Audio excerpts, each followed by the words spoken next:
31 December આવી રહી છે ત્યારે અમદાવાદમાં દારૂ, ડ્રગ્સ અને ગાંજાની હેરાફેરી વધી છે, જેથી ક્રાઇમ બ્રાન્ચ દ્વારા એક મેગા ઓપરેશન શરૂ કરવામાં આવ્યું। ક્રાઇમ બ્રાન્ચ અને એસઓજીની ટીમે એક અઠવાડિયામાં ડ્રગ્સ, ગાંજો અને ચરસના કુલ 21 કેસ કરી 25 પેડલરો, સપ્લાયરોને ઝડપી લીધા છે, જ્યારે તેમની સાથે 1 કરોડ રૂપિયાનો મુદ્દામાલ કબજે કર્યો છે। આ તમામ પેડલરોને ઝડપી લેવામાં સ્થાનિક પોલીસ નિષ્ફળ સાબિત થઈ છે, ત્યારે ક્રાઇમ બ્રાન્ચે સપાટો બોલાવ્યો છે।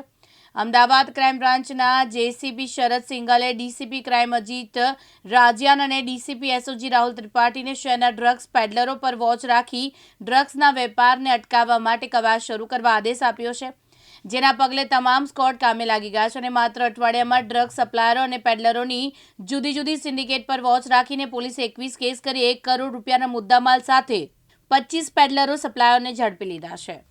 પોલીસ કમિશનર શ્રી અમદાવાદ શહેર, સંયુક્ત police commissioner Shri crime branch તથા નાયબ પોલીસ કમિશનર શ્રી ક્રાઇમ બ્રાન્ચના માર્ગદર્શન હેઠળ છેલ્લા 2-3 મહિનાથી ગેરકાયદેસર ડ્રગ્સનો જે ગતિવિધિ ચાલી રહેલી છે અમદાવાદ શહેરમાં, એના પર સચોટ કામગીરી કરવા માટે ક્રાઇમ બ્રાન્ચની ટીમો કાર્યરત છે। અગાઉ પણ ગયા મહિને પણ સારી એવી સફળતા મળી હતી। નાર્કોટિક્સના જે ગેરકાયદેસર જે કેસીસ જે શોધી કાઢવામાં આવેલા છે।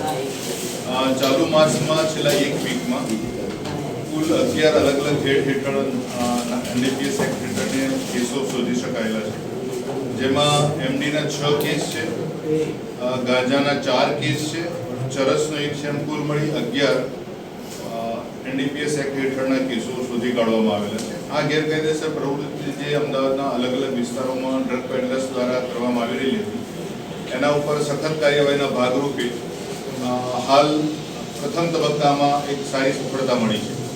આ જે આરોપીઓ જે અમારી જે 9 ટીમ જે કામે લાગી હતી ક્રાઇમ બ્રાન્ચની, એમાં અલગ અલગ અધિકારી પાસે અલગ અલગ જે પ્રકારે બાતમી ઉપર કામગીરી કરવામાં આવી, એ પ્રકારે કુલ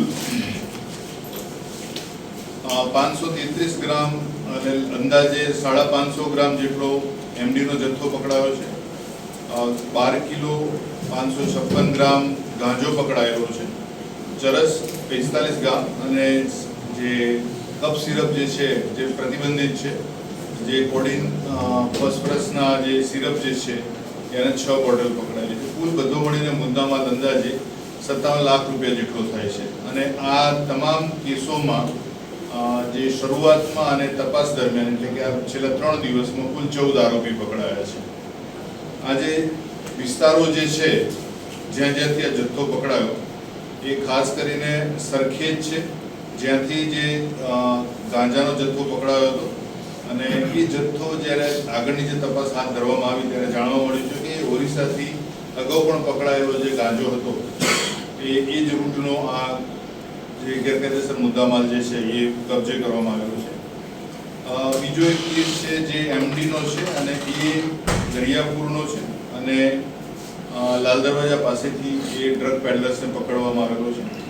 બીજો એક ગાંજાનો કેસ છે એ નરોડા સૈજપુર બોગા જે ટાવર છે ને ત્યાંથી એરપોર્ટ તરફ આવવાનો જે રોડ છે ત્યાંથી પકડાયેલા છે। અન્ય જે કેસીસ છે એમાં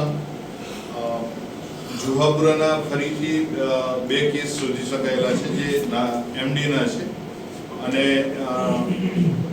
પ્રતિબંધિત જે કપ સિરપ જે છે એના જે બોટલ્સ પકડાઈ છે એનો કેસ છે।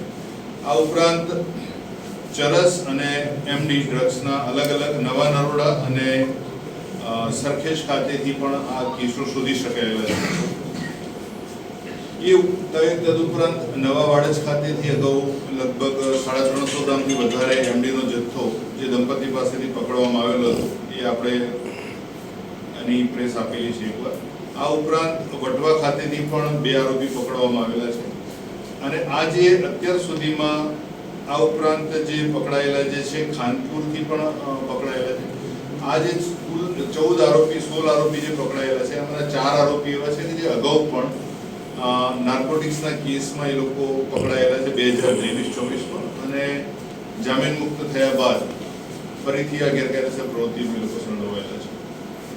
ખાસ કરીને આ જે પ્રકારની પ્રવૃત્તિ છે એમાં હવે પછીની જે તપાસ હાથ ધરવામાં આવનાર છે એમાં જથ્થો ખરેખર નાનો હોય કે મોટો, એ જથ્થાના મૂળ સ્થાન સુધી પહોંચવાનું આ વખતે જે ઝુંબેશ હાથ ધરી છે એના ભાગરૂપે જે કહેવાય કે જ્યાંથી પણ જથ્થો આવે છે એના મૂળ ઉત્પાદન સ્થળ સુધી પહોંચવાની ઘણી બધી માહિતી અને જે પણ એના શકના દાયરામાં જે છે અને જે ડેટા ઉપલબ્ધ થયો છે આના કારણે વધુ સારી સફળતા નજીકના ભવિષ્યમાં મળવાની આની શક્યતા છે. ચિરાગ સોની, દિવ્યાંગ ન્યૂઝ, અમદાવાદ.